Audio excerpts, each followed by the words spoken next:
Assalamualaikum warahmatullahi wabarakatuh. Bismillahirrahmanirrahim. Dengan saya Muhammad Fauzi Ahad. Perbincangan kita kali ini regenerasi UMNO, pemilihan UMNO 2023. Okey, sebelum tu saya perlu fahamkan, ideologi regenerasi UMNO ini adalah kita ingin meletakkan pemimpin-pemimpin, generasi-generasi pemimpin adalah sesuai dengan zamannya. Hari ini video saya sebelum ini menyatakan bahawa golongan yang umur 20 sampai umur 44 tahun itu jumlahnya adalah 42.2%.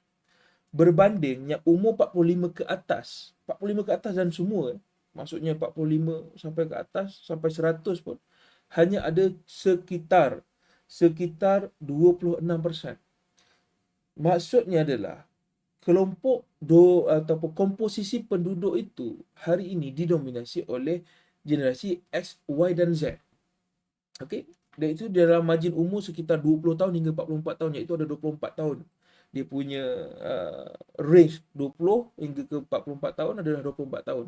Sedangkan 45 tahun hingga ke 100, di situ range-nya kurang lebih ada sekitar 55 tahun, itu 26%. Okey. Jadi UMNO ni, ideologi regenerasi UMNO ni kita perlu meletakkan lebih ramai kepimpinan ataupun orang muda di dalam UMNO, supaya apabila kita mendominasi UMNO ni, kita akan meletakkan pemimpinan kita ke atas, orang muda di atas. Okey. Bagaimanakah UMNO ini akan memberi dampak, apakah ideologi regenerasi UMNO ini akan memberi dampak kepada pilihan UMNO 2023? Okey, pertama mari kita lihat nanti crowd yang ada di bahagian. Okey, kita dah tahu UMNO ni ada sistem, dia daripada cawangan pergi ke bahagian. Bahagian nanti akan pergi ke Perhimpunan Agung UMNO. Okey, untuk tahun pemilihan macam tahun ini, setiap cawangan itu telah memilih perwakilan-perwakilan mereka dan ketua mereka untuk pergi ke persidangan bahagian. Okey, cawangan dah habis daripada 1 Februari sampai 24 Februari, cawangan telah bersidang. Sekarang ini adalah peringkat seterusnya persidangan bahagian. Okey, di persidangan bahagian di persidangan bahagian nanti akan diadakan pada 18 Mac 2023. Mereka akan memilih ketua bahagian mereka dan juga kepimpinan UMNO di pusat. Okey, jadi crowd yang ada di sini, kita kena lihat komposisi dia macam mana. Berapa ramai orang perempuan, lelaki, umur dalam range berapa, pemuda berapa ramai, wanita berapa ramai, puteri berapa ramai.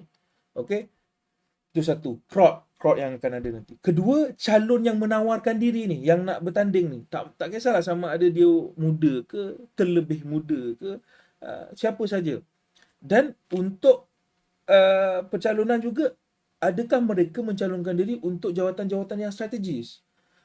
Masuk jawatan-jawatan strategis ni, kita tahu di bahagian itu dia ada 3 top 3 di bahagian.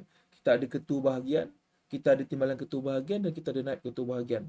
Selepas itu yang sayap ada wanita, pemuda dengan puteri, itu dah bahagian sayap yang lain, itu dah sudah sebagai yang lain, itu sayap. Okey, kalau di peringkat pusat, kita ada presiden, tapi kali ini presiden dan timbalan presiden tidak dipertandingkan. Kita ada presiden, timbalan presiden. Kita akan ada 3 naib presiden. Ini adalah jawatan-jawatan strategis yang di mana siapakah yang mencalonkan diri.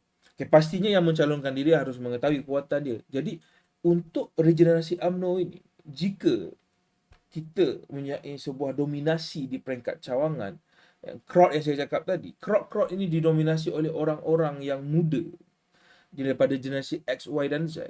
Pastinya sentimen, okey, tadi kita dah ada crowd, kita dah ada calon, sentimen yang akan berlaku itu adalah mengikut apa yang keadaan mereka di sana, kerana mereka akan mengundi. Jadi kalau di sana itu kekuatan itu kita lihat, oh masih ramai ibu-ibu kita yang umur 60, umur 70 datang. Mungkin mereka mendominasi, majoriti di sana adalah daripada kelompok mereka. Sentimen yang akan wujud adalah mereka akan memilih kelompok-kelompok ataupun calon-calon yang dari generasi mereka. Ini bukan masalah UMNO tidak mahu berubah. Ini adalah masalah bagaimana kita perlu menguasai numbers. Kerana kita kena tahu, ibu-ibu dan ayah-ayah kita, mereka juga percaya generasi mereka juga mampu memberikan sumbangan dan memberikan kebaikan kepada UMNO. kita sebagai orang muda, kita tidak boleh memikirkan bahawa hanya kita sahaja yang mempunyai kekuatan, hanya kita sahaja perlu diberikan ruang. Sedangkan mereka, ibu-ibu dan ayah kita mempunyai sebuah kepercayaan dan mempunyai sebuah etikat perjuangan yang tinggi bahawa mereka juga mampu memimpin dengan baik. Okey, jadi ini bukan masalah pertembungan UMNO tidak mahu berubah. Ini adalah bagaimana kita menguasai numbers. Jadi, jika kita dari awal, dari peringkat cawangan, daripada peringkat cawangan kita dah menguasai numbers-numbers yang akan pergi ke persidangan bahagian. Jadi, crowd yang akan ada itu adalah crowd-crowd orang muda. Pastinya jika calon orang muda, kita mempunyai chance. Kita mempunyai kelebihan yang lebih tinggi. Tetapi hari ini, kita tahu, kita kena faham. Saya masih menjangkakan crowd-crowd yang akan ada pada 18 hari bulan Mac 2023 masih didominasi oleh generasi-generasi sebelum kita, generasi-generasi baby boomers. Mari kita lihat nanti. Jadi, dari apa yang saya sampaikan ni, kita perlu faham. Apa yang saya sampaikan, ideologi regenerasi UMNO ni bukan sebuah perkara yang ingin perubahan pada pemilihan UMNO 2023. Tidak, ini adalah sebuah perjalanan panjang. Yang di mana jika kita tidak mula pada hari ini, sampai bila-bila kita tidak akan dapat merubah. Generasi yang akan ada dalam UMNO adalah setiap kali zaman-zamannya, pemimpin-pemimpin yang ada akan terus berbeza dengan jumlah-jumlah generasi ataupun jumlah-jumlah komposisi penduduk Malaysia sesuai dengan zamannya. Fikir-fikirkanlah dan selamat beramal.